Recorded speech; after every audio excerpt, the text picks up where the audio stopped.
It's Sunday morning on CBS, and here again is Charles Kuralt. Eugenia Zuckerman joins us again this morning to talk about a conductor who made his reputation young. You've been on stage with a lot of conductors. I have never quite understood the craft. What is it that makes a good one? Well, I think it's musical knowledge, it's baton technique, but it's certainly also some kind of undefinable ability to communicate without words to the musicians in front of you and to the vast audience behind you. And Michael Tilson Thomas does that, does he?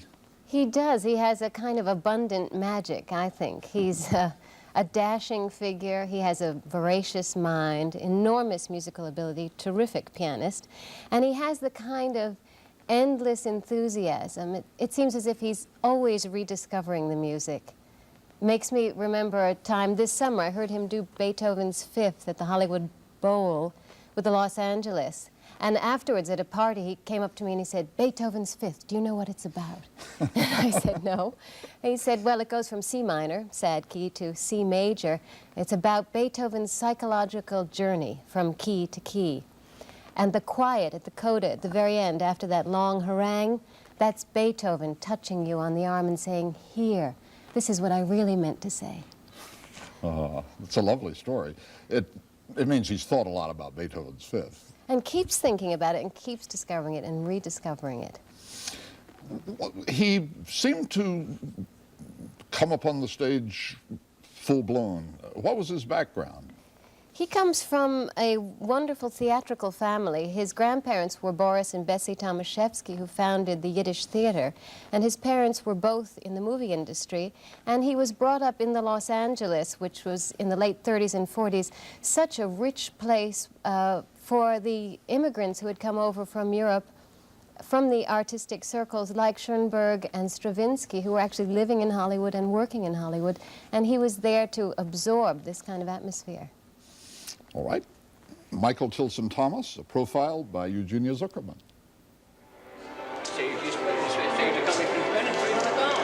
Why don't you put it out there? My parents, like all families connected with show business, ardently hoped that I would not go into show business. No Star Spangled Banner today? No Star Spangled Banner. Sorry, but I was quite good in sciences, and I think they hoped in many ways that I would follow that path. And sometimes when I'm standing backstage before a performance, I'm thinking, oh, how am I going to get through this? A line I always say is, if I had listened to my mother, I'd be a geologist today. It's help.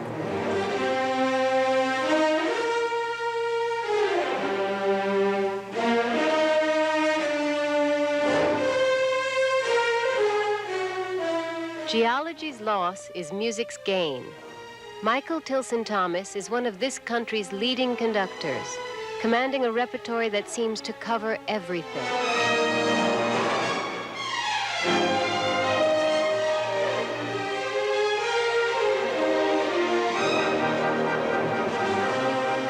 I am an adventurous romantic.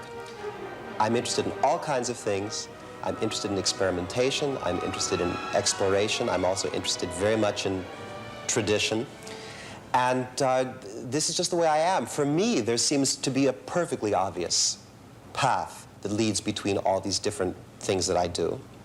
But Piatigorsky is the one who told me, he said, you will always have this problem, because he said people will always say, but I thought he was a contemporary music player. No, I thought he was a Beethoven player. All he's doing is playing Beethoven over here. Give me your full sound on the upbeat to the third bar, though. Here we go. And dun. What? Good. Tutti at the top.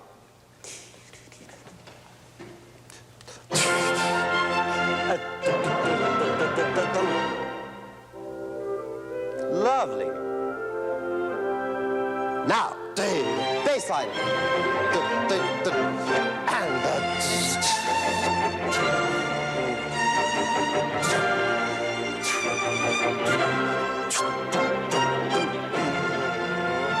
Just 15 years ago, when he was barely 25, Michael Tilson Thomas made his unexpected New York debut by taking over in mid-concert from the ailing conductor of the Boston Symphony.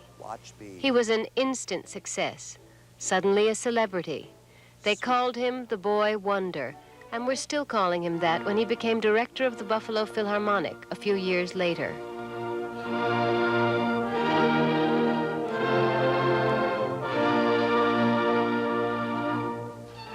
Why Buffalo, when he might have chosen a more prestigious orchestra? Several times in my life, I've been offered choices which were extremely glamorous choices, but had to ultimately be evaluated in terms of what will become of me if I do this. That should be rewritten. What would have become of me, I felt, was that I would have had to rely on pat and glib and predetermined solutions to a great deal of the music which I would have had to learn all too quickly. I knew what that experience was about. That's up to the second half, so I can agonize about that later.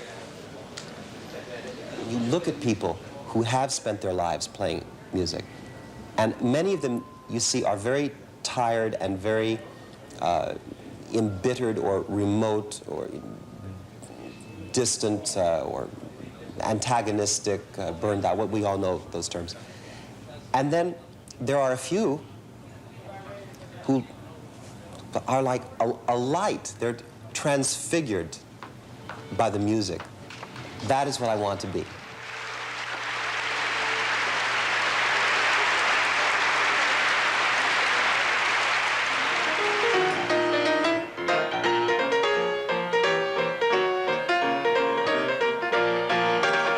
The style is lighthearted, but the passion is there in all his music making.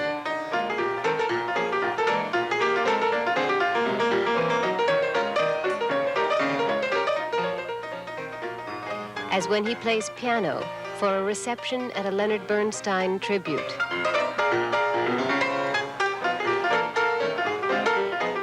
And rehearses with Sarah Vaughan. Well, as far as he can simply have to weaken, hear those shuffling feet. You can keep your seat. Start your beat. Come on along, get in it. You'll love the syncopation. The minute they begin it, you're shouting to the nation below.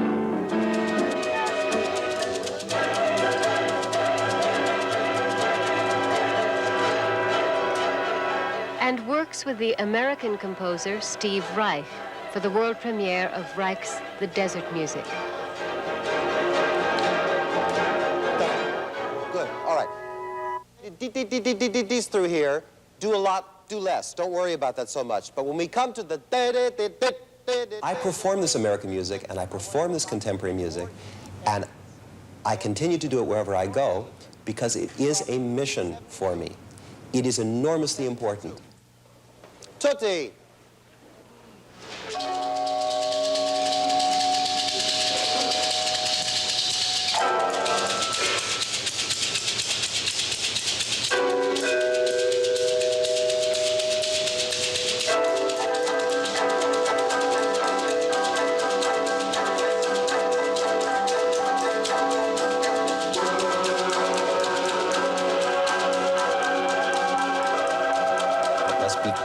In front of the eyes and the ears of the public, much as they would just love to sit there and hear nothing but Tchaikovsky and Mozart and Vivaldi played on original instruments, apparently. No, they can hear that, but they must also hear this other music, and they must hear it performed just as passionately as any piece by Mahler, Strauss, or Beethoven, or any of the great masters.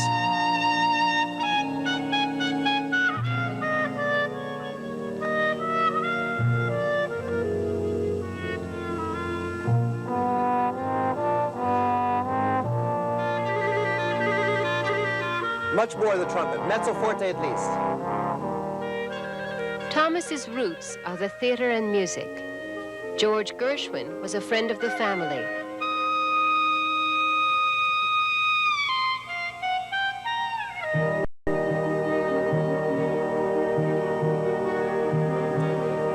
Now that real, Grosinger sound,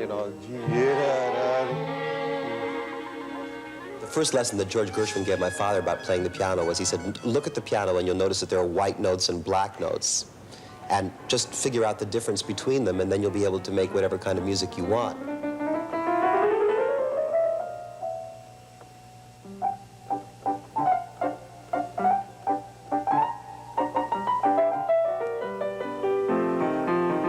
But there are some days where it's scary because suddenly it's as if the whole keyboard's become gray. And then I know that I have to stop. I have to get away from it for some period of time to be able to get the freshness back. This is so much the way music is. This painting is kind of pre, post, existent, continuously existent, all in one place, in one moment existent. I read an enormous amount. In these last years, I've begun to read poetry a very great deal. So poetry helps me a lot, and all these other art things. I love to go to galleries and museums. You rather like Siegel, or you were? I do like his work. But you can tell these aren't audience members because they don't have candy wrappers or charm bracelets or, you know, programs or, you know, things that make noise. How about watches?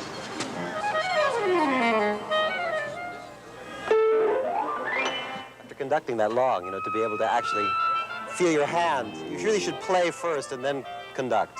This is not the right sequence. So nice, you know. Hi there, guys, you know.